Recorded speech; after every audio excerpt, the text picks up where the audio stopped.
umaga po mga kaibigan. Tayo po nasa ating Wednesday Roundtable at Lido. Pag-uusapan natin ngayon, mag-iisang taon nang nakaluklok sa Panguluhan si Pangulong Rodrigo Roa Duterte. At ang kanyang centerpiece program ay ang paglaban sa droga. Ang tanong ay, ano na nangyari? Naging matagumpay ba? May problema ba? Ano ba yung mga datos na dapat malaman ng publiko? At anong magagawa ng komunidad para masugpo ang droga? May biro nga, discriminatory yung anti-drug campaign ni Pangulong Duterte sapagkat siya bulang yung target, yung mga nagko-cocaine hindi nadadamay. Pero we'd like to find out, ano ba ang nagaganap ngayon? And then we will also discuss yung mga protocol sa pagitan ng kliyente at ng ad agency. This is also important. This is something to do with yung mga kontrobersyal na patalastas, no? At ano ba yan? So, ngayong maga, we're joined by General Diniosio Santiago. Siya po ay dating Director General ng PDEA. Actually, kinumbida rin natin yung PDEA ngayon, kaya lang merong isang event na dinaluhan dito sa Quezon City. Kasama rin natin si Atty. Jackie Guia. Siya po ang tagapagsalita ng Commission on Human Rights. We're joined by a clinical psychologist, Maria Lourdes Sare. Nakilala ko sa pangalang Lolong noong pang mga nakalipas na panahon sa Radyo Veritas.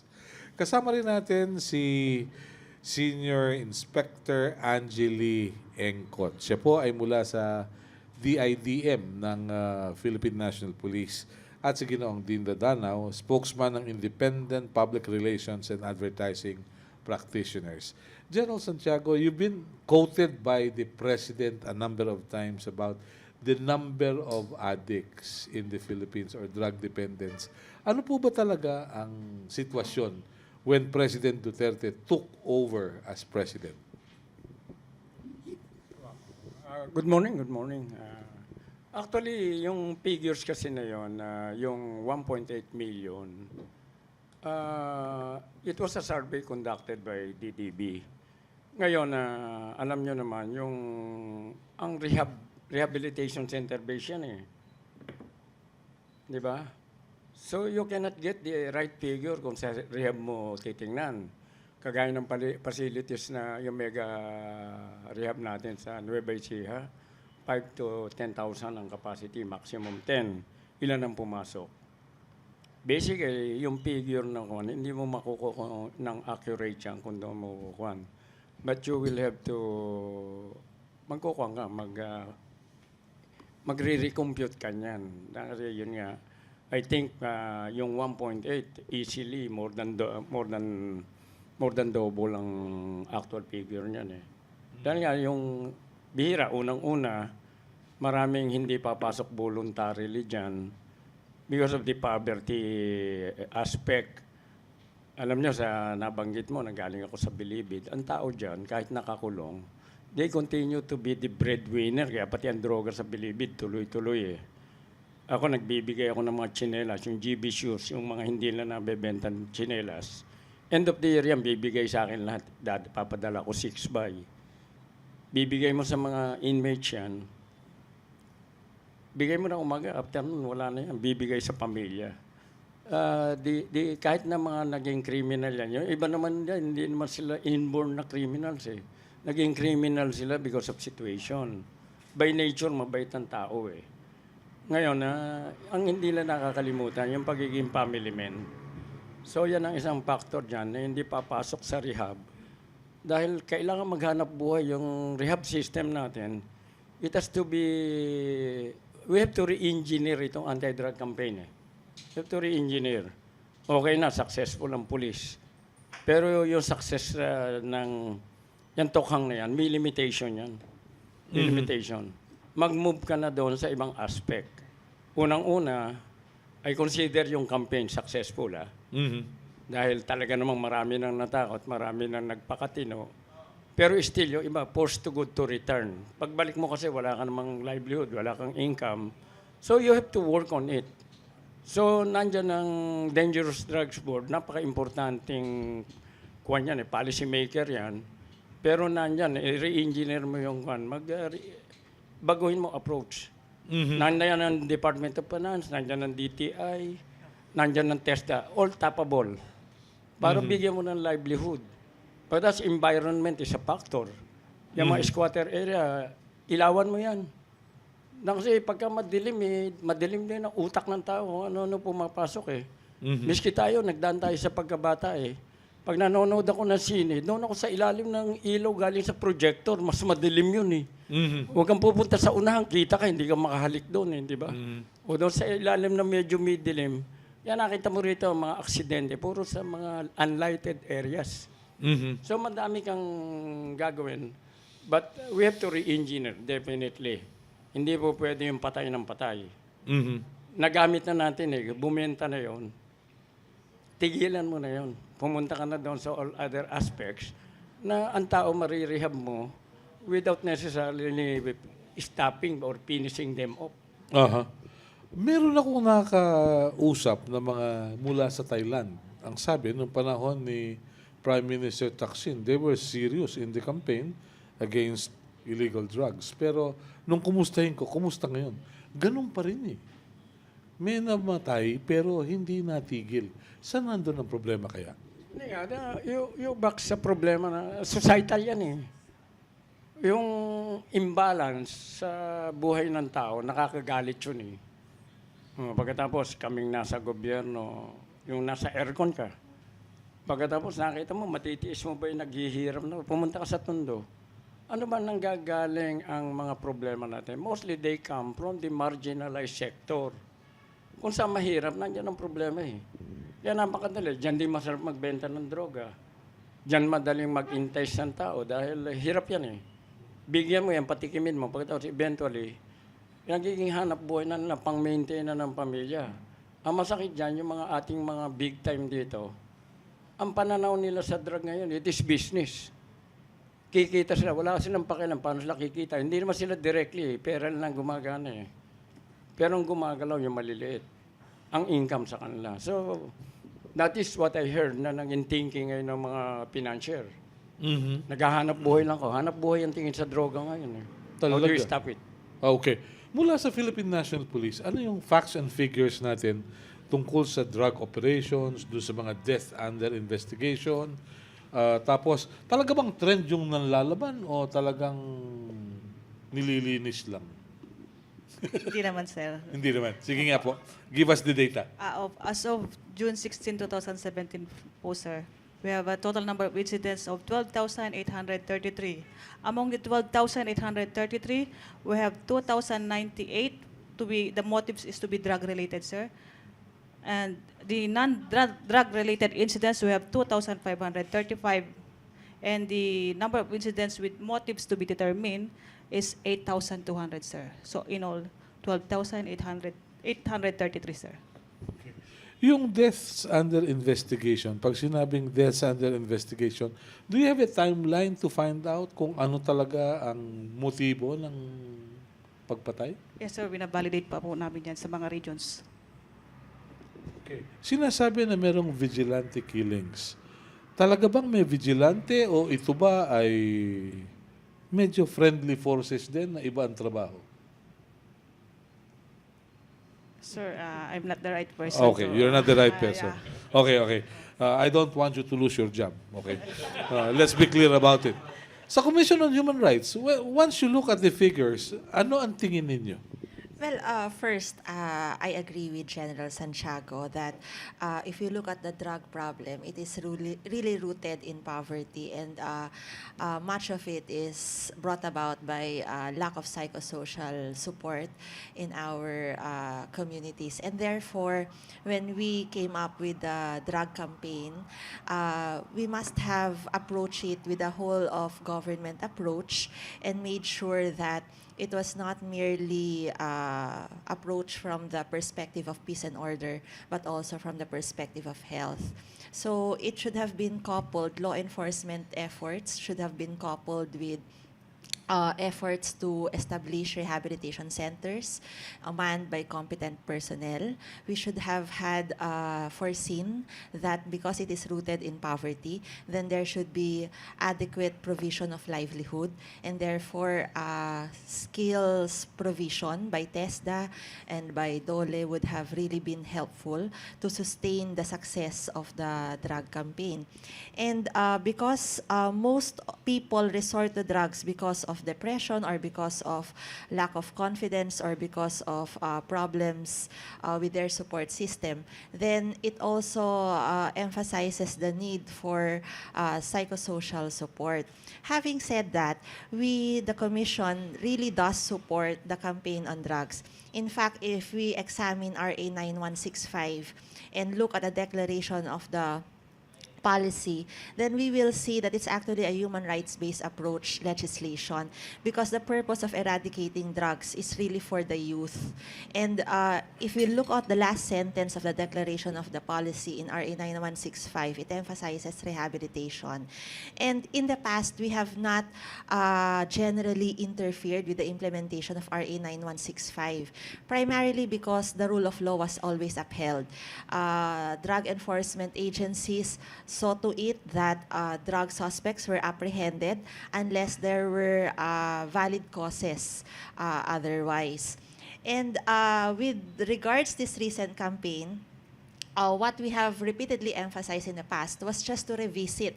As General Santiago mentioned a while ago, there's a need to re-engineer, revisit the approach to the drug problem, complement it with the perspective on health, and it will be more successful. What concerns us is, of course, the number of alleged killings which have happened during the past few months.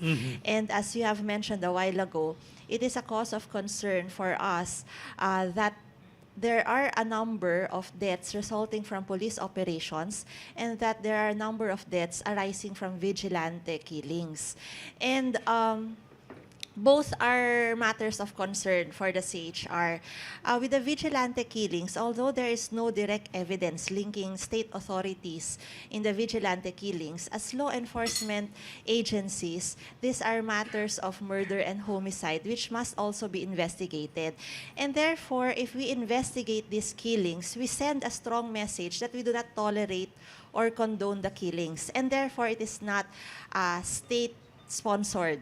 So that is the reason why we encourage the PNP as well as other law enforcement agencies to continue meaningful investigations of all kinds of killings, whether resulting from police operations or whether from vigilante killings. Yeah. Magandang pananaw yun. Actually, ang hinihintay ko rin yung however. You support, pero however. You know? We will go to that later. As a clinical psychologist, ano yung psychological makeup ng isang tao who turned to drugs? No? Let's be candid about it, Lolong. I was thinking that I would represent Department of Health. Okay. So, clinical psychology pala yung aking representation ngayon. Anyway, well, according to our studies, to the studies on drug dependence or drug abuse, a person who engages in drugs, no, usually, ano lang yon, the high prevalence of use kasi starts sa adolescence, okay? That's the curiosity in the adolescent stage. But when they persist using that, nandoon na po yung sinasabi naming the compulsive use of the individual na nag-affect na doon sa kanyang psychosocial, biopsychosocial makeup of the person. So in the brain, we consider kasi drug dependence already as a brain disease. Okay? So the repetitive use of the drugs has impacted on the brain structure of the individual. That's why he uses the drugs repeatedly. There's what we call the reward system in the brain, no, na sinasabi natin na pag usually when we eat, when we drink, diba, or when we have sex, we find pleasure. That's the system in the brain that tells us that is pleasurable. Okay? Yun na duplicate ng taking the drugs. Okay? And using the drugs makes us experience pleasure initially. Initially. Yes. Because nagre-release ng dopamine, ng neurotransmitters in our brain that tells us it's pleasurable. Pero pag paulit-ulit na po yun, okay, it diminishes our ability to function well kasi naapektuhan na yung ating brain structure, decision-making, impulsive behavior, nandyan na, no? Wala ng planning, wala ng good judgment because these areas in our brain are affected. Okay. So, kahit naman apektado ang utak ng isang madalas gumamit ng droga, may pag-asa pa namang maayos. Oo naman. Yes. Hindi As long naman- as mag-stop As long as mag-stop. use. Okay. So, isang tanong kasi rito, kung walang supply, walang addict. Ano po? Okay. Di po ba? General Santiago, yung supply side, anong tingin nyo? Hindi, alam mo, para lang divisoria yan. Ang daming Chinese products, pero hindi mo binibili lahat. So it's a matter of educating. Doon naman sa psychological aspect. Maraming nagpapatulong sa akin sa rehab. Madali, I can do it. Ewan ko lang yan. Napasok ka sa bigutan eh. Kaya ko. Pero yung lahat ng in-stop ko. Don't go to bigutan. You sit down. Hinanap ko, ano yung psychological, saan ka nag-umpisa ng problema mo? Nag-umpisa karamihan sa pamilya eh. No? Unang-una, pag hindi ka voluntary, may problema ka na. Punta mo sa pamilya, o bakit kagaya ng isang bata? Ano mo, kami charge ng carnapping. Yung bata pala, binenta ang kotse, diretso kay Ace Berhel, sumalangit na buti naman. Doon namimili ng droga. O kami napagbintangan, PDEA ang carnapper. Pero ang totoo, yung bata, nung checker, Century 21, big real estate company sa US, tagaroon yung ama. Ano ba problema nitong bata na to? Kinausap ko. Ang tatay, yung pala, yung mother, stage 4 cancer. Yung bata, maliit siya. Naghihirap ang nanay niya, binigyan na naman ng gamot. Yan ang magagawa mo, mamamatay na yun. Ang tumanim sa isip ng bata, salbahin yung tatay niya. Dahil pinabayang namatay ang nanay niya. Nung pasukan, sabi ko, unang-una, sa rehab din, kaya kailangan i-restructure mo rin ang programa eh. Dito, binababy yung nakukuhan eh. Ang pamilya, wala na nga ginawa, kundi dalawin yung, pabayaan mo siya maghirap doon. No? Pupuntahan, alalay. Mananguli, paglabas, baby. Tapos, nakakakunik, lalo yung mayayaman. Di ba, ang isang solusyon natin, ilayo mo sa grupo. Nilayo mo sa grupo, dinala sa Canada. Yung usapan sa rehab, pare, pagpunta ko sa Canada, jamming tayo. Sa Canada, nagja-jamming, mayaman eh, can afford eh. Oh. Yung isa naman, tinanong ko, anong problema mo? Walang yayaw yung bata, sabi ng nanay, hindi na kinausap. Yung anak ngayon, kailangan dumaan sa isang kapatid para maka-connect sa nanay. I-connect nyo. Pag-connect nyo, pag-usapan nyo yung magnanay, nag-usap o tuminok. At age 40, kaya yung sinasabi mo, may pag-asa, meron. Ganun. Oo, yung 40 anyos na kasi hanggat hindi nadadamage ang brain mo, may pag-asa ka. Pero kung na-crimp na yan, magpakamatay ka, ulit lang yan. Patayin mo na. Ganun. Oo, wala na pag-asa yan. Pag nasira na utak, damage na yung brain, paano ka pa mag-iisip ng ayos? Puro tuloy-tuloy na lang yan. Hindi kaya kakandidato yun? Ha? Kakandidato. Ha? Pag nasira yung utak. Sana wag naman. De, pero seriously speaking, yes. I would just like to add, tama po yung sinabi ni General na yung mga gumagamit po, okay? These are initially, tama po yung sinabi ko earlier din na curiosity. But yung factors na nag-aalaw na mag-persist nitong factors ng curiosity niya, yung drug use is, tama po, yung family, no? Yung social environment niya, no? These are what encourages or tolerates the persistent use of drugs. No? Kaya nauulit na nauulit. Availability, of course, the supply is there na sinasabi niyo po earlier. So, nandyan po yon. Kaya tumataas din yung demand. Okay, so cycle lang po yun. Okay. Yung demographics natin, Madam, would you care to tell us, saan naroon yung pinakamaraming drug addicts na nasa gupa ng Philippine National Police? If we go by regions, no? Mahalaga ito sapagkat we'd like to establish kung meron bang failure ng pamamalakad ng pamahalaang lokal. Dahil sa unang-una, wala naman nagiging chief of police na walang basbas ng mayor, wala nagiging provincial director kung walang basbas ng gobernador. So tingnan natin, baka ang problema kasi rito kung sindikato yung governor, sindikato rin yung provincial director. Ano po ba ang nasusulat yan? Basa-basa tayo. Based on our statistics, sir, we have the NCRPO to be the highest number of incidents. We have 2,560, sir. Ito pong incidents na ito ay yung mga Yan yun po yung tinatawag natin homicide case under investigation. homicide case under investigation. Yes, Pangalawa po. Yeah. Second, we have the Pro 4A, sir, which is 1,653 incidents. 1,650 4A. Yes, sir. Okay. So, number 3 po, We have Pro 3, sir, Region 3. Yes, sir. Okay. which has a figure of 1,143. 1,143. 143, sir. Okay. All right. Yung pang-apat po, ayan, maganda na itong at least top 5 may idea tayo. Alam We po have Pro 11, sir.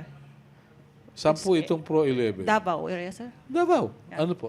845, sir. 845. Okay. At ang panglima po ay?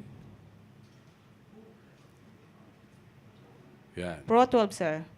That is 718. 718. Yes, sir. Ito po yung Jensan area. Jensan Yes, area. sir. Apo. Okay. All right. Walang ARMM, ano? Konti lang, sir. It's 530. 530. Yes, sir. Ano pong tingin ninyo rito? Sabi ko, ulitin ko, this is business. Huwag mo nang tingnan ng region. Ano ba major cities natin? Metro Manila. O, Region 3. Punta ka, Davao, Cebu, Jensan, Cagayan de Oro. Automatic yan. Automatic. Bicol, Impabirisque, ba't ako pupunta? Wala naman kayong, daanan lang kayo. Daanan lang. Wala kayong pambili. Samar, wala kayong pambili. Oo. Pwede yan, parang sa Myanmar. Manufacturing hub. Manufacturing. Pwede mag-produce dyan, pero hindi kayo market ko. Walang drug addict yan, walang mababa ang crime rate yan. Yung pinakamababa, Highly urbanized. highly urbanized. Mataas yan. Okay. The Pro Cordillera, sir. Cordillera. We only have 158. 158. 58, sir. Yes, sir.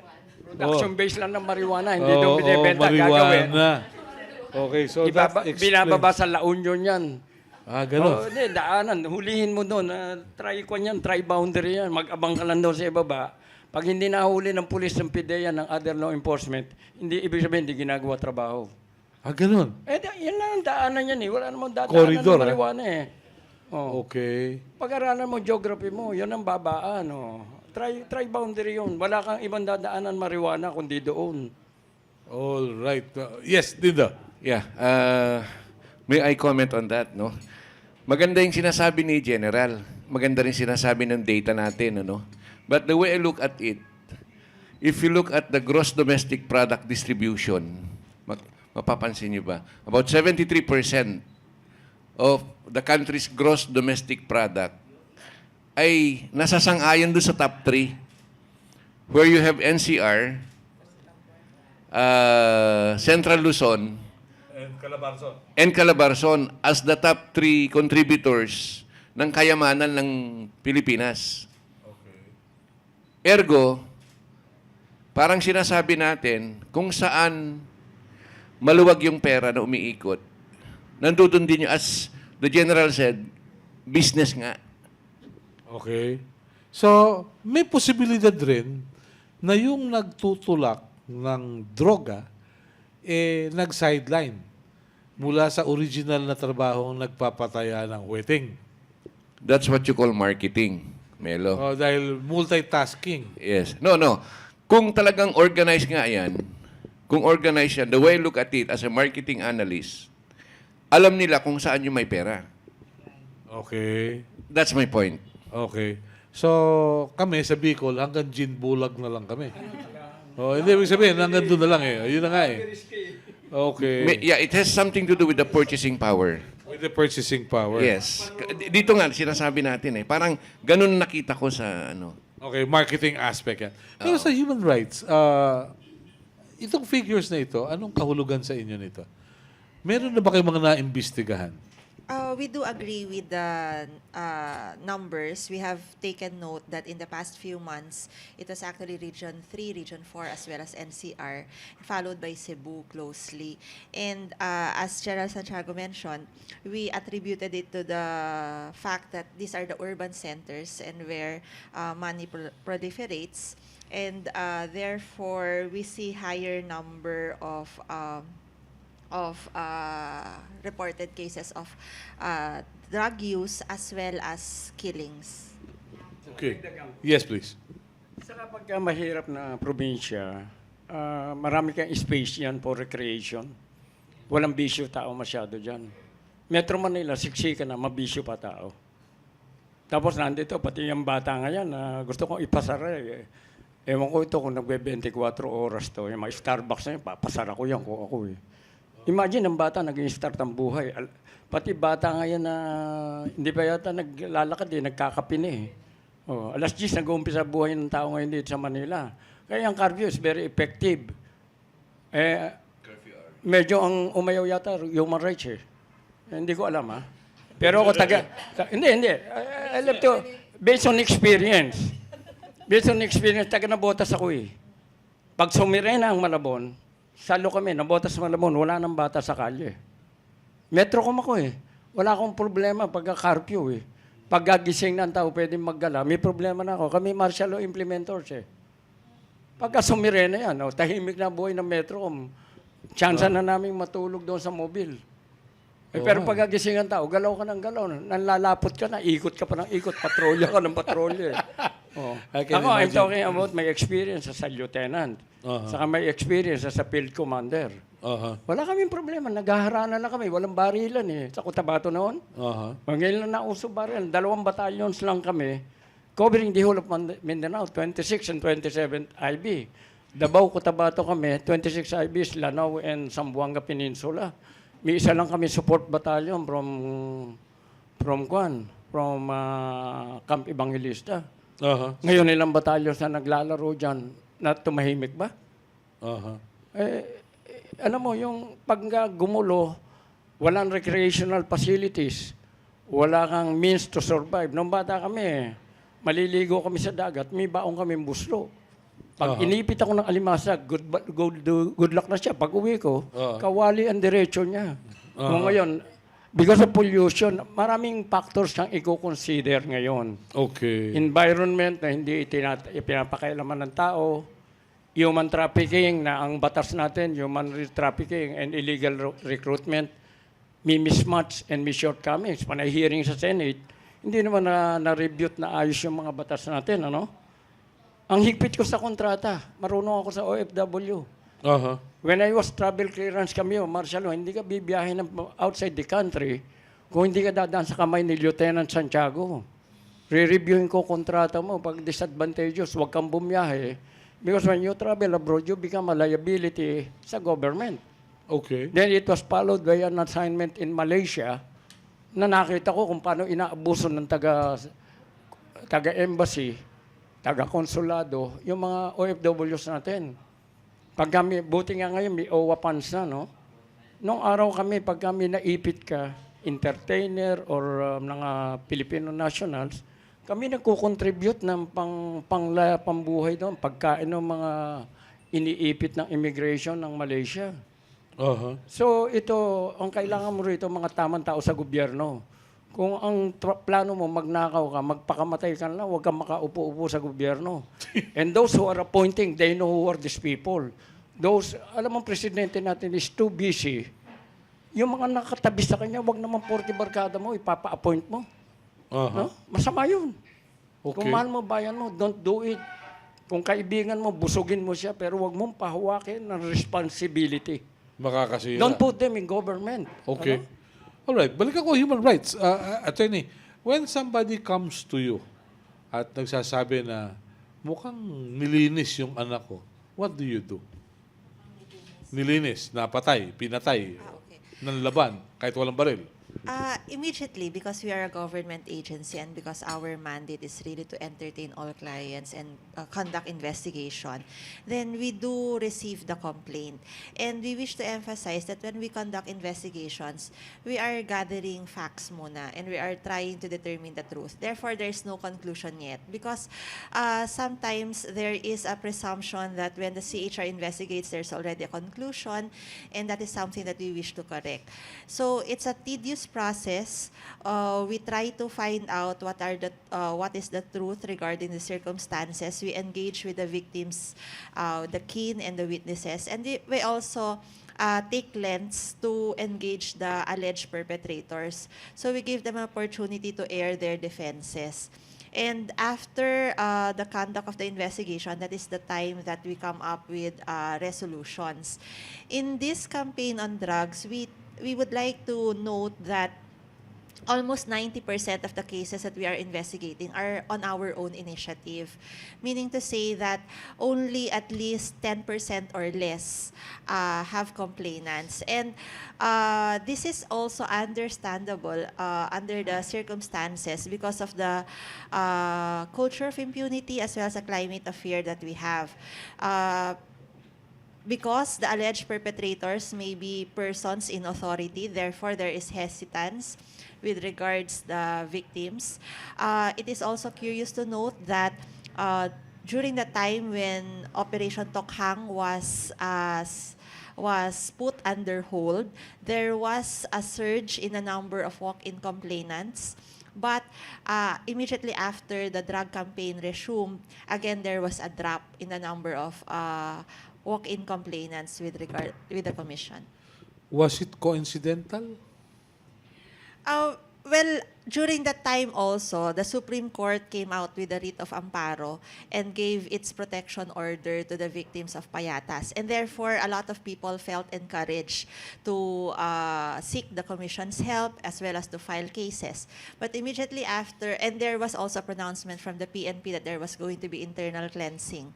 And then, so that was encouraging to a lot of victims and to a lot of complainants. And then, after several weeks, there was again the resumption of the Tokhang, and immediately there was a decline. And so again, this is where government again sends a strong message to society whether or not it is keen on helping the victims determine the truth behind the cases. And we always wish to stress that it's actually the primary responsibility of law enforcement, of the PNP most especially, to investigate these killings. And that is the reason why we urge them to look into the deaths resulting from police operations and from the vigilante killings. And when they do, then this can be construed as non-tolerance. And therefore, it absolves the government from any liability with regards the allegations against it. Okay. So let's shift to the DIDM. Yes, please. Kung ako, suggestion ko sa human rights. Alam nyo na, nag-start itong mga killings na to, hindi naman ng presidente na si It started mga 3 months before, nag-intensify yan, ang daming pinapatay. So hindi mo pwedeng attribute doon sa hindi pa nakaupo eh. Hindi ko ina-attribute sa Kwan, pero ang point ko dito, yung iba siguro natakot nung nakita ang trend, mananalo si Digong, very strong ang message niya. And siguro yung iba, para wag sumabit, iba-ibang grupo, maybe law enforcement, maybe civilians, nag-start na silang mag-chop-chop. Para wag na silang abutan ng investigasyon, wala na magsasalita. So, ang suggestion ko, balikan nyo yun. Doon mo makikita anong talagang reason behind. And kung ano yung nangyari before what happened before the president became the president, the same yan. Kung ano reason ba't na merong namamatay during his incumbency. Hindi niya inuutos yan, nagkusang loob na yung iba para wag na silang tamaan. Okay, you were once Director General of PDEA. What difference would have it made? To, sabi nila, hindsight offers a perfect vision. Kung ang inunang linisin ay yung hanay ng pulis. Puwera de los buenos, hindi ko sinasabing lahat ng pulis masama. Pero kung sinimulan niyan katulad nung pag-upo ng FVR na may mga dossier doon sa mga general, sinasabi, Padre, sumabit ka sa alimango. Ano, maghi-general ka pa ba? Magpapatuloy ka pa ba? O magre-retire ka na? Siguro, mas maganda yung naging impact kung nalinis muna yung pulisya. Ano kaya? Talagang kailangan linisin mo. Hindi ba sa PDEA, pag upo ko, ang una kong ginawa, tinira ko lahat ng mga taga-PDEA. I-lifestyle check mo ngayon yan. Nananakot yung nila lifestyle check. Natatakot yung nagla-lifestyle check. Diyan, pag binigyan ka ng lifestyle check, gawin mo trabaho mo. Kung hindi mo kaya, mag-resign ka. Alam mo, kung hindi ka ready, si Marcelino, nagreklamo sa akin eh. Bakit daw pati pamilya niya dinadamay? Sabi ko, kung hindi ka ready madamay pamilya mo, umalis ka dyan. Pagka pumasok ka sa ganito, sindikato yan, lahat yan, damay na yan. Kasama ng pamilya mo sa issue. Hindi na po pwedeng, ako lang si Marcelino, ako lang si Santiago. Kaya ako, tinuruan kong bumaril yung anak ko eh. O kung hindi ko mapatay ako, bahala na kayo sa buhay nyo, ilibre nyo. Ganyan labanan dyan. Kailangan yung message niya very clear sa sindikato. Pero pag magaling ang intelligence mo, mamamatay ka bago ako. Tandaan mo yan. Di ba sa Bilibid, nung umupo ko, ang unang biniling ko sa tao niyan, tandaan nyo, dito sa Bilibid, isa lang ang siga rito. Ang apelyido, Santiago, itanim nyo sa kukote nyo yan. O, hindi pa. Pagkatapos yan, nagtataka ko, bakit yan si Peter ko, nandiyan pa yan? Yan ang pinakawalang yan dyan eh, ba't nandiyan pa yan? Binalibag ko sa Leyte. Nung binibigyan ako 5 million yan, bahala ka dyan. Siguro hindi na siya makapag-sex sa girlfriend niya. Na kasi maghahabal-habal siya eh.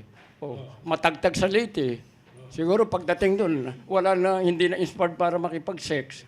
O nilalagyan ako 5 million para makabalik. Gusto nila makabalik dahil sentro ng katarantaduhan yung National Bilibid Compound. Nandiyan lahat yan. O ba't nandiyan pa si Peter ko? Hindi ako maniniwala sa'yo. Parang sa immigration. May kilala ko, sabi ko, hanggat nandiyan yung taong yan, huwag niyo akong papaniwalain, seryoso kayo sa ginagawa. Nandiyan pa eh. Kumari ko eh. Ha? Oo, kumari ko. Sabi ko, ikaw pasimuno ng illegal dyan sa immigration. Eh hanggang kayo nandiyan pa eh. Hindi kayo seryoso dyan. Ah, okay. Ha? So, Alam ko, kriminal yung mga barkada ko eh. Lahat ng klaseng tao, barkada ko eh. Kaya kung magaling na intelligence officer, wala. O pati drug lord, kabarkada ko. Sabi ko sa isang tao ko, ba't sumasama ka dyan? Minura ko. Sagot ng tao ko, sir, di ba kailangan mo impormasyon? Sumama na nga ako eh. Ano ba impormasyon? O sige, tuloy mo. yung isa, sabi ko, papasok sa sindikato. Sir, kung ako, rehab na ako eh. Wala akong pakialam. Bumalik ka. May mission tayo eh. Sir, baka maging adik uli ako. Timplahin mo. Alam mo, yan ang problema. Minsan hindi kami naintindihan ng publiko. To accomplish your mission, ayoko ng intelligence. May pinakulong ako dahil sa kandila lang eh. Isang buwang nakakulong sa Metrocom eh. O, mahal pa nun, sinusuhulan ako. Sabi, sir, last card. Anong last card mo? May 40 pesos ako rito. Sabi ng driver, sir, ano gagawin? Kunin mo. Pagkuha, sabi, 2 na kaso mo, nanunuhol ka, tarantado ka. Isang buwan nakakulong sa akin, ginawa kong asset dyan sa North Cemetery. Ang yabang ko, kaya ko. Mariwana pa noon. Pagpunta ko, na-shock ako, laki pa ng North Cemetery, noon lang ako napasok. Naku, Diyos ko po, paano ko ma-accomplish to? Ang nakakita ko ng magnanakaw ng kandila, pinakulong ko 1 buwan, mag-ama. Para ma-accomplish ko mission ko. okay. Yan minsan hindi naintindihan ng human rights sa kanong public, general public, na bakit itong general na to kasama ng sindikato. Minsan, if you have to do something, you have to do something. Mission yun eh. Kaya lang, ang problema sa malalim na intelligence work, mag-ready ka, i-deny ka ng gobyerno. That happened to Marcelino. Ginamit siya ng gobyerno, but he was denied. Eh sabi ko, ba't hindi ka i-deny? Eh nagkakaproblema na sila sa DAP, dadamay ka pa sa droga. Eh, bahala ka na sa buhay mo, kaya nakulong si Marcelino. So that's the story behind. Marami pang istorya yan. I'm not at liberty to tell you. Yun na lang muna. Right. Oo. Ang pulis naman, i-depensa ko itong mga ito. Sabi ko sa kanila, sir, continue to support the president. Sabi ko sa retired na general ng pulis, ikaw nga, puro kayo tarantado, dinidepensa ko kayo yung pag gusto magtrabaho ng tama. Maraming loko sa pulis eh. Barkada natin lahat yan, kaya alam ko rin yung mga loko dyan eh. si Melo, maraming barkada pulis. Kabadminton namin yung mga pulis ako. Actually, we started the Bicol. badminton diplomacy sa Bicol. We'd like to open the floor to our colleagues from the media who may have questions before we shift to another issue. May tanong kaya yung ating mga kasama sa media? Yes, please. Good morning. I'm Celerina Monte from the Daily Manila Shimbun Japanese newspaper. To General Santiago. Sir, you have mentioned... Sir, you have mentioned dun sa opening statement nyo, sabi nyo, you have mentioned sa opening statement nyo na we have tour engineer, hindi pwede patay ng patay. So, kaninong message nyo sinasabi yung hindi pwedeng patay ng patay? Hindi, sa lahat ng kung sino man, pati vigilante. Anong mga pala mong pumatay ka? Unang-una, you cut the life sa mga bata, papatayin mo. Yung bata na yan, I'll give you very specific example. Si Baby Asistio. Di ba nakulong yan? But he was pardoned and eventually he became a very good congressman. Yung Alabang Boys, sabi, sir, naisahan ka. Sabi ko, bakit? Sir, nakalabas. O hindi, unang-una, nagkagasta sila. Pangalawa, 5 taon sila nakulong. Sabi nila, Pasko, makakalabas. Ilang Pasko na incheck lumabas eh. Nakakulong pa rin sila eh. O pero matatalinong bata. Talagang very intelligent, mga A students. Anong pakialam ko kung nakalabas ka? Ang objective natin is to reform ito, pwede pa i-reform. Ang labanan lang doon, napasok ka, kung natuto ka doon sa pagkadali sa'yo ng pulis o hindi, problema mo na yan. Good pag natuto ka. Pag hindi ka natuto, antay uli sa'yo pulis, kulungin ka uli. Di ba? Ganun kasimple ang equation ko eh. Ba't ko paghihirapan ng utak yun? Nakulong kita, nakalabas ka, kahit anong parang nakalabas. Ang objective ko, na-reform ka. Pati sa bilibid ganyan eh. Yung bilibid, marami ka nang pwedeng pakawalan dyan eh. Kasi yung mga kwan yan, nangutang ng pera, para may sakit ang ina, namura pa, hindi pa binigyan ng pera, o sinaksak yung inuutangan, bilanggo. Pero basically, yung heart niya is pure. Kaya siya nagkaganon dahil gusto niya yung magulang niya mabuhay. Ha? Sir, you have also mentioned na successful naman yung campaign natin sa illegal drugs. Does that mean na nabawasan na ba yung mga gumagamit? If so, mga ilan na lang yung tingin nyo? Hindi, ang nagtatanong naman, taga-baryo pa rin ako eh. Natatakot na yung iba eh. Yung iba naglayas na eh. Pero hindi matitigil hanggat may supply. Ngayon, yun ang tatrabahuhin mo. Kaya yung anti-drug campaign natin, isa question, kung pupunta ako sa policy making, I'll check at ask them, okay ba itong policy? Anong shortcomings? Anong limitations nyo? I-correct natin. Pagka corrected na, bahala ka sa buhay mo. Nag-agree ka na yung policy, tama. O pagka minalas ka, dapat chopping ka. Wala akong pakialam kung sino ka. Dahil hindi mo na-accomplish. So, mag-move ako, doon sa pupunta ako ng TESDA, ginawa ko nung anti-MPA eh. Ginamit ko pera ng TESDA, ginamit ko pera ng DSWD for out-of-school youth. Ginawa ko sa basilan yan. Out-of-school youth, tapos yung mga youth na pwede pang may nag-aral, binadgetan ko sila through, hindi pera ko, DSWD and TESDA. Ang TESDA maraming pera eh. Tapos pwede kang kumupunta sa PCSO. Baguhin mo yung sistema ng rehab. Gawin mo parang plebo yan. Kaya sabi ko, pag bumalik ako dyan, punta kayo sa Hong Kong. Sumama kayo. Panoorin nyo ang prison system ng Hong Kong. Ang kanya parang plebo. Kaya kailangan yan, DOH, kung nandyan ang DOH, pero kailangan niya, style PMA yung gagawin mo dyan. Kasi kami, nung plebo kami, gusto mo kumain, matulog. Bahala ka na. Iyon na pagkain, matutulog ako, pagod na ako. Wala na akong time mag-isip ng kalokohan. So, 1 taong kami plebo. 1 taong kami ginaganyan. Pati CR, hindi ko alam kung saan ako pupunta eh. Nakalimutan kong mag-CR. Pati yung kalokohan ko sa sex. Wala na. Ayaw nang gumana yung akin sa pagod eh. Ganon. So, you have to revise yung mga programa na magiging effective may psychological impact pagkatapos na makaka-apekto doon sa... Yung environment is very essential. Alam mo, pati sa Hong Kong, sa Israeli prison, meron dyan, kasi iba may tama na rin talaga psychological. Talagang ginawa nila yung confinement area habang ginagamot, talagang puro foam yan. Yung pug mo, ulo mo, ang sarap. Malambot yung uumpugan mo, hindi simento, no? Ha? So, sa Hong Kong, isa lang tao nagsusupervise, they themselves, yung mga, isa lang ha. Pagkatapos may guhit yan, red line. Ano mo, sa discipline ginawa sa kanila? Pagdating sa red line, babalik na. Ibig sabihin, huwag kang lalampas yan. Nagagawa yun eh. And it depends sa environment, your system ng rehab na gagawin.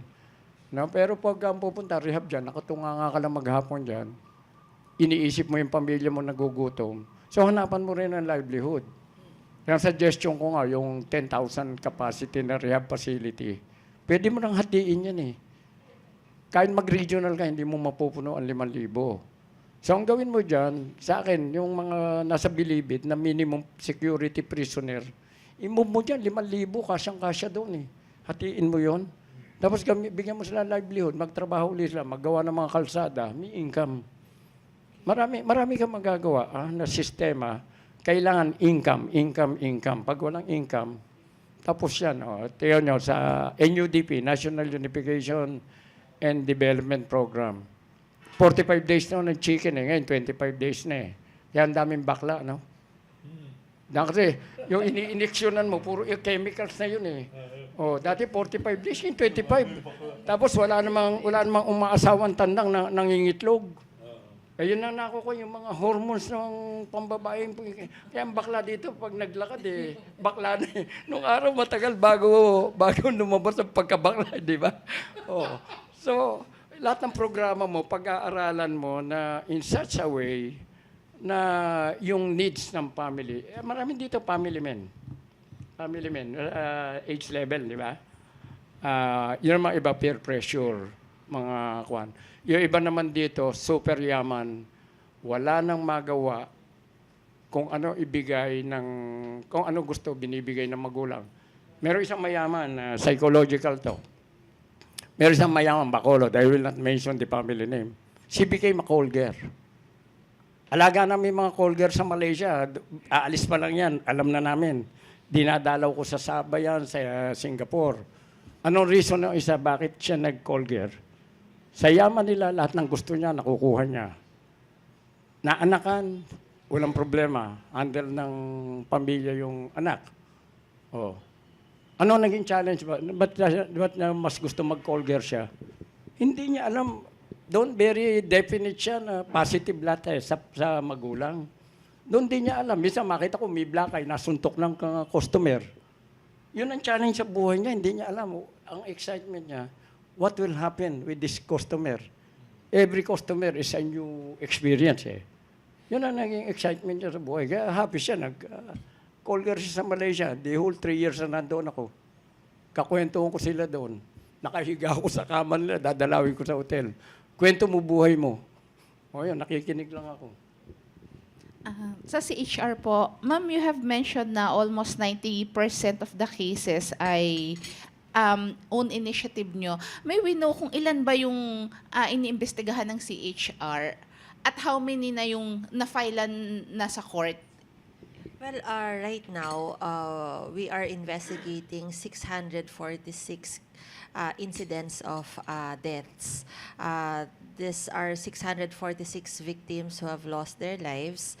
At least we have approximately more or less 20 cases filed already in court. And I would just like to mention that one of the successes in this regard is the Bertes case or the Pasay case, where the PNP initiated the filing of the case, and that is something that, again, we encourage PNP to do so. But the DOJ relied on the strength of the CHR forensic examination report. And they found here probable cause cause to charge the police officers, although this case is pending motion for reconsideration. However, we would like to emphasize that as like any other murder or homicide case, whenever there is a death resulting from police operations or from vigilante killings, a case of murder or homicide must be filed before the DOJ, and resistance, yung sasabing ng laban, must be a matter of defense or justifying circumstance raised during the course of the court proceedings and not raised prior to the filing of cases. So it's very important that we let institutions, democratic institutions, do their work first, such as the PNP do their courses of investigation first for the prosecution to determine probable cause, and for the courts to determine whether there is really a justifying circumstance in this case. And that is what we are really keen on emphasizing, that there may be a lot of cases where there has been nanlaban, but it is something that the courts have to determine first and not to be raised prematurely. Para sa Philippine National Police, I'd like to find out, may loose firearms tayo, no? Meron din tayong private armed groups. Meron ng kampanya yung Philippine National Police to rid the country of loose firearms and dismantle private armed groups. If we were not successful, this could be the reason why maraming nanlalaban na sindikato at maraming armed groups, no? Gaano katagumpay ang Philippine National Police dun sa layunin na mawala yung loose firearms at yung mga private armed groups? Please.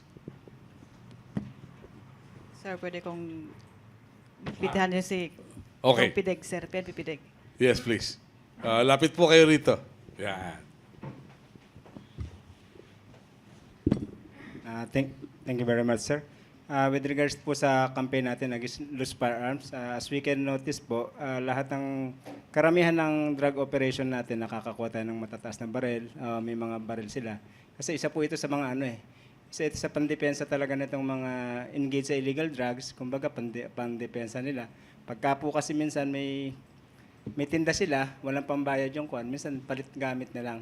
So yung PNP po, continuous naman po yung aming operation against sa Oplan Bakal.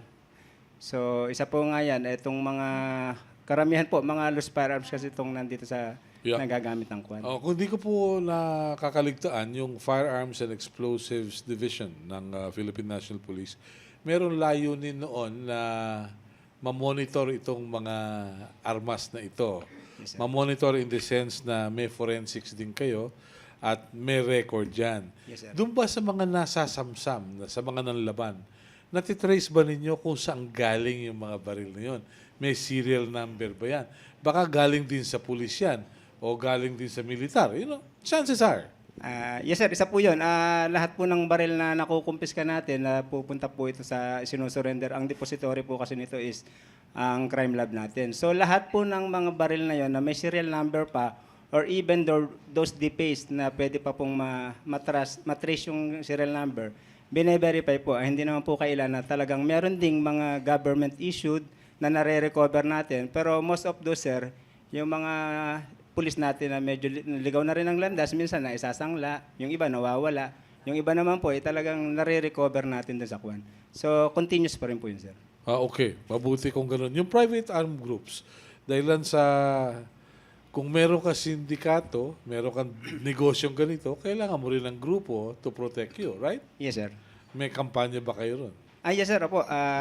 Yung mga high-value targets po natin, just like yung unit namin sa Region 10, naka-operate po sila, although listed po yun. Wala po silang nakuha drugs, pero yung mga baril na nakuha is napakarami. I think it's 14. So isa po yun sa kampanya sa mga municipality at saka dito sa regional and national, hindi naman po nagpapabaya para talaga ma-recover itong mga illegal unlicensed firearms. Okay. Thank you very much. Salamat po. Thank you very much, sir. Thank you.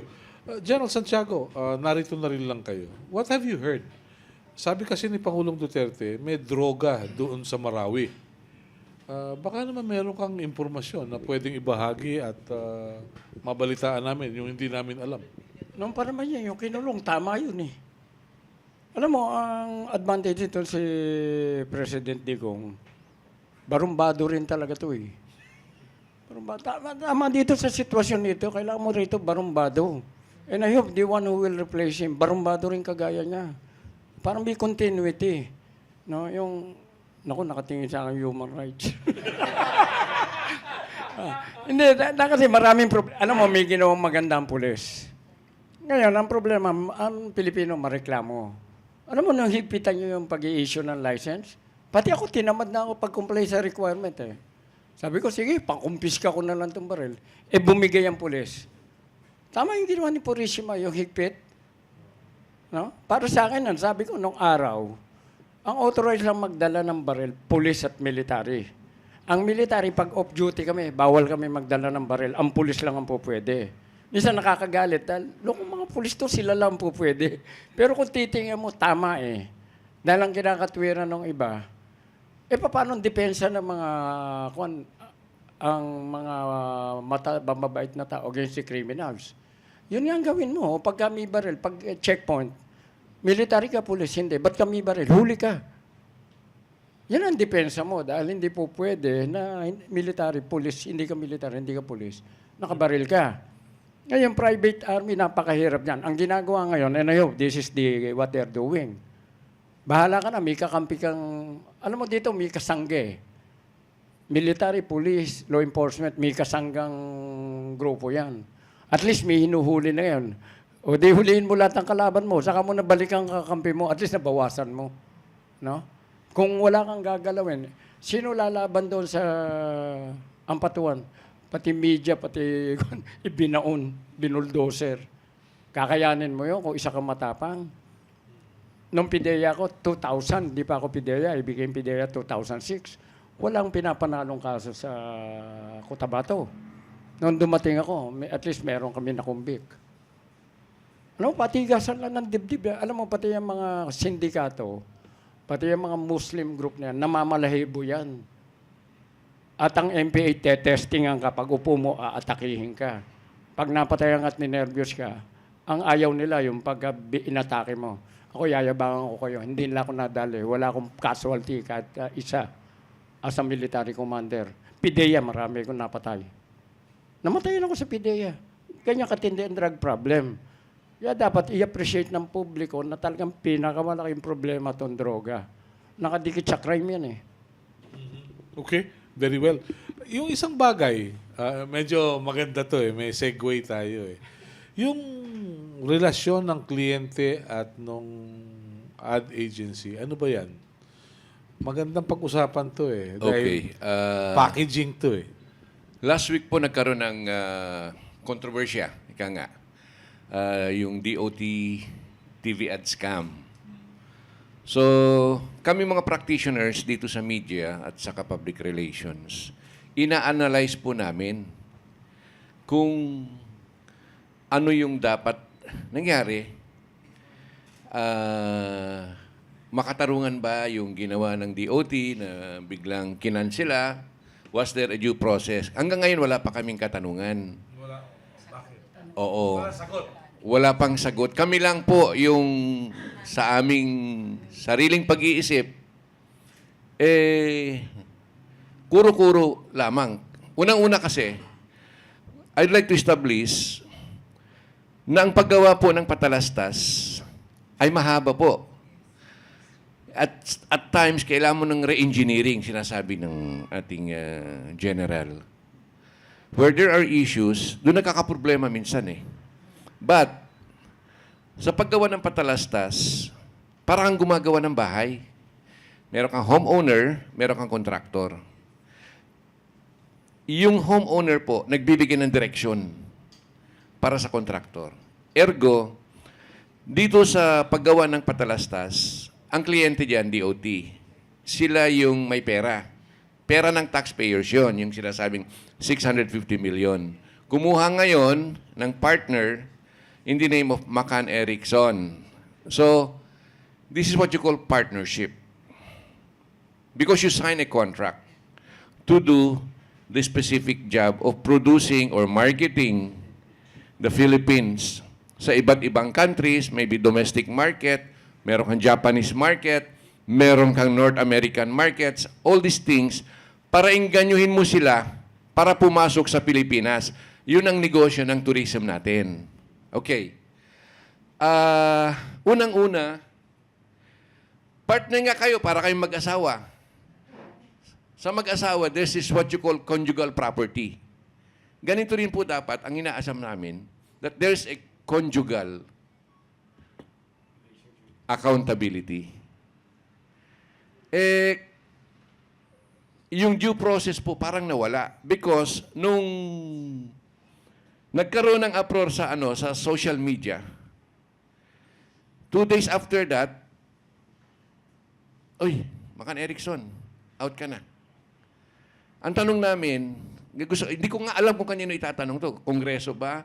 Sa Supreme Court ba? Because wala po tayong regulatory body pagdating po sa advertising. Mabuti pa nga yung Bomba Films nung araw siguro, nanonood pa kami ni General sa Casimelo, yung Bomba Films. Strict ang parents ko. Strict ang parents ko. Nagkaroon ng MTRCB. Tama po ba? So, pag nagre-reklamo noon ang mga manunood, yung mga bata, pupunta sa MTRCB, nagre-reklamo doon. Kung meron po kayong problema sa advertising, saan po kayo pumupunta?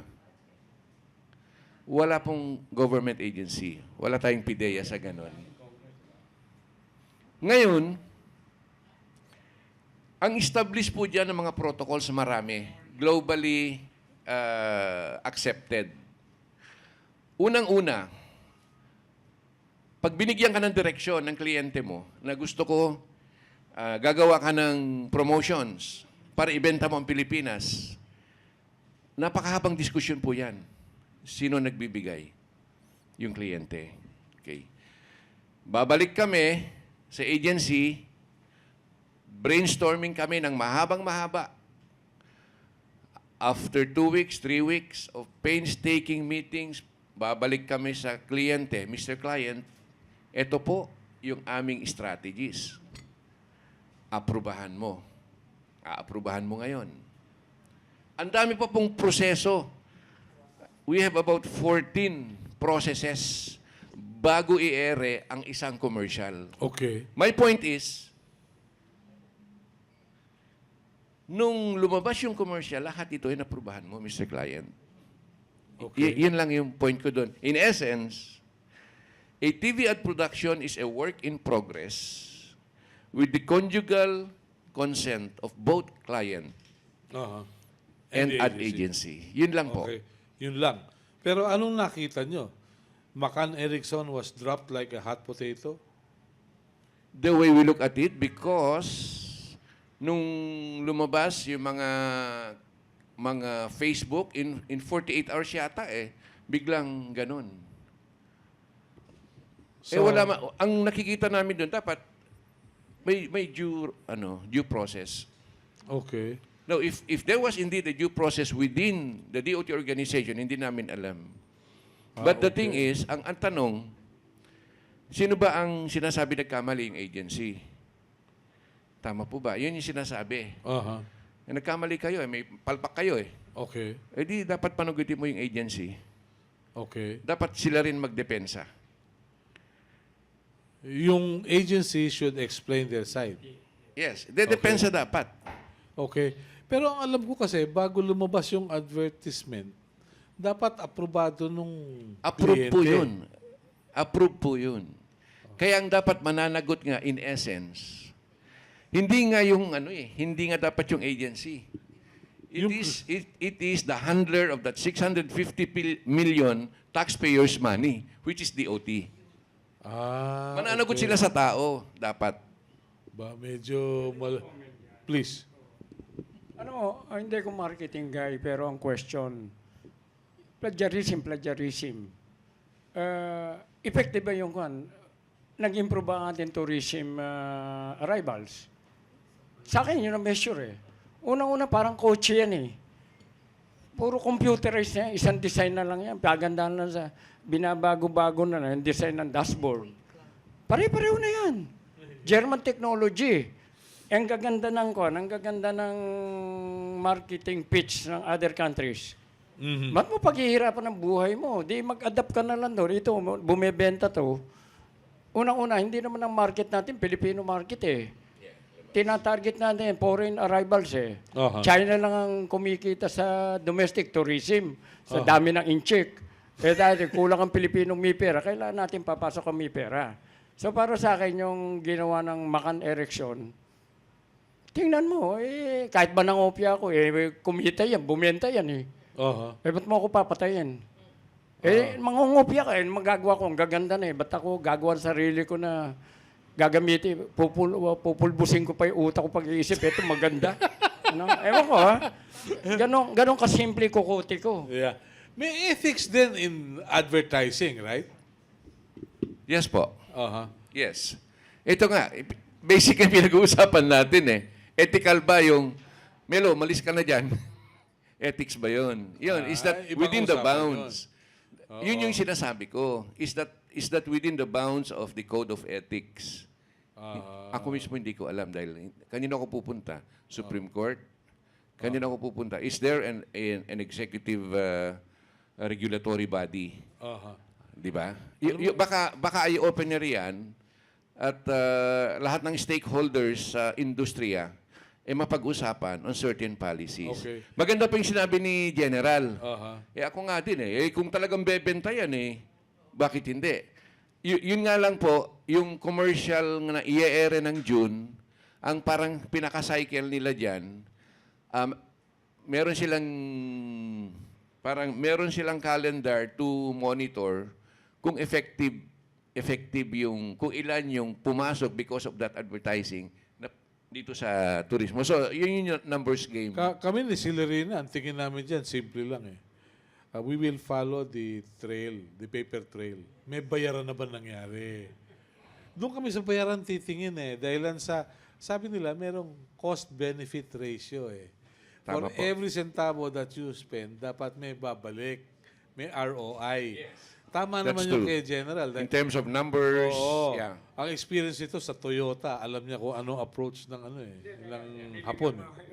Sa totoo, yung marketing, hindi mo kailangan dito. Kausapin mo, in-check. Walang magawa sa pera yan. Pupunta rito, 5,000, sandali lang eh. Oo nga, no? Hindi, in-check lang kausapin mo. Yeah. Galing ako sa mga in-check eh. Kaya lang, mga loko-loko, hindi ko kumita. Nung mapakilala ko, nilampasan kami. Sila na nag-uusap din. Wala kami income. Tanong mo yung in-check. Nagka-amnesia. Okay. Hindi nagka-amnesia. Ang in-check kasi negosyante yan. Kung saan kikita, bahala ka sa buhay mo. Okay, very well. All right, so let's leave it at that. Tingnan natin kung ano mangyayari. Thank you. Okay, now let's look forward. We are of the belief that the government has made progress in the campaign against drugs. Ano yung pitfalls na dapat iwasan para magpatuloy yung success ng kampanya laban sa drugs? Let's start with the human rights. Well, first, less on killings, more on apprehensions, more on building of rehabilitation centers and maintenance of rehab, more provision of livelihood and support, as well as psychosocial support. And let's make sure that our law enforcement efforts are coupled with perspectives on health to be able to sustain the campaign on drugs. Very well. Mula po sa pulisya, ano po ang inyong pananaw? Para sa amin, sir, yung cooperation and support of the community lang, sir. Kung yung, halimbawa, yung kapitbahay, alam na drug addict, wag na pagtakpan, sir. Huwag nang Opo, pagtakpan. opo. Oo, okay. Pag ng tokhang, Hindi, sabi nga ni General, kumita na yung tokhang Meron ba kayo naiisip na ibang approach? Ha? Alright, Lolo. Magulungan tayo, tutulong din mga dapat tanggalin. Okay, in the side of health, I agree na kailangan po nating re-engineering with regards to our efforts. Focus po tayo ngayon sa health. Okay, tama po naman yung nasimula na mga apprehensions and so forth. Pero po, let's focus, let's enhance yung health services, like for example, provision of the different levels of care for treatment and rehabilitation. So, hindi lang po rehab, okay? There are other levels of care, like for example, outpatient, community-based. Let's empower our communities to provide services for health para sa ating mga recovering drug dependents or yung mga na-identify na ngayon na drug surrenderers, bang tawag. So, kailangan po natin yon. So, kailangan natin i-develop yung ating mga livelihood efforts para naman ma-support yung ating mga surrenderers na walang matrabaho din. Okay? Very well. General. Ang kwan nito, yung siguro if matutuloy ako doon sa pupuntahan ko, I will work very closely with you. Napaka-importante yung mga inputs nyo. Dahil, as I've said, we have to re-engineer the overall anti-drug campaign. Yung police will have to continue what they are doing. Pagkatapos, more on the, let us be more legalistic. Because pag hindi tayo naging legalistic, even the president, bababa ang kanyang popularity, ang kanyang support system, we will lose the support system. And we do not want that to happen. It is a very rare opportunity that we have a president who's willing to risk all. Pagkatapos, i-re-engineer natin, we'll get all the inputs.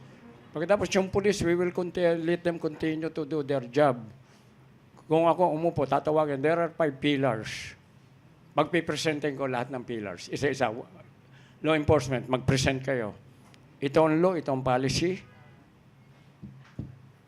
Tapos kung meron akong input, sasabihin ko, if we have an agreement, sasabihin natin, okay, implement. Papabayaan na kita sa buhay mo. Pag nagkamali ka, bahala ka, matyapan na lamunan mo. O, pagkatapos, doon sa justice, ano ba problema natin? Ikaw, Court of Appeals. Ikaw, Supreme Court. Although courts to. Bahala kayo, ano bang problema? Ba't hindi tayo makaprosecute? Ang pulis, balikan mo. Bakit ang tagal ng, mo? Yung higher empire system mo. Ano? Dalawang option. Sa akin, hindi na option yung paglilipat sa Mindanao eh. Pag tarantado yan, makaka-establish ulit sa mga Mindanao, gagawa na naman kalokohan yan eh. Unless mapatay agad sila, no? Tapos sila. Kung hindi mapatay. Marami kong binalibag, naka-establish. O yun, ako natanggal, sila nandun uli. Pagkatapos, pupunta ka sa Bilibid. Ang Bilibid, lagyan mo tamang tao yan. Ang nandiyan, mga criminal din yung iba eh. Kaya tuwan-tuwa ako, nagkakasuhan sila. Either way, kung sino matalo sa kaso yung ongoing dyan, panalo ko, parehong loko eh. No? Ganun. Oo, matalo yung isa, panalo ko. Pag natalo yun, mag-a-appeal yun. O di yun naman isang may kaso, bahala kayo sa buhay nyo, may problema kayo pare-pareho, no? Pero you have to correct yung all pillars, you have to strengthen. Okay. Kasi hindi lang isang pillar to eh. The involvement of the community, kailangan mag-involve ang community, hindi pwede yung dito makinig ka, pagka wala pa yung media, alam ko yan, nakita ko. Mag-testify ka. Hindi, peligroso eh. Kaya hirap na hirap ang pulis. Pero pagka nag-iingay, media, pagka ako na magte-testify, hindi. Bahala ka sa buhay mo. Paano makakasolve ang pulis natin ng problema? Sino Okay. magtitimod Ha? sa 5 pillar? Akong bahala. Samahan niyo ako. Ayun. Nung kasi sila siga, nung umupo ako siga. Basta kung ano yung pinuntahan ko, yun na nagiging siga, gagawin ko ulit. With your help. With your help. Okay. All right. Pahabol. Okay po. Sa aming industriya, ang ina-advocate lang namin is in every partnership, there should always be a conjugal accountability. Yun lang po. All right. With that, we bring to a close our Wednesday Roundtable at Lido. Next week is an assessment of the Duterte administration. We'll have guests who will tell us their views about foreign policy, economics, and everything. Maraming salamat po. Magandang araw. Thank you. Picture muna tayo.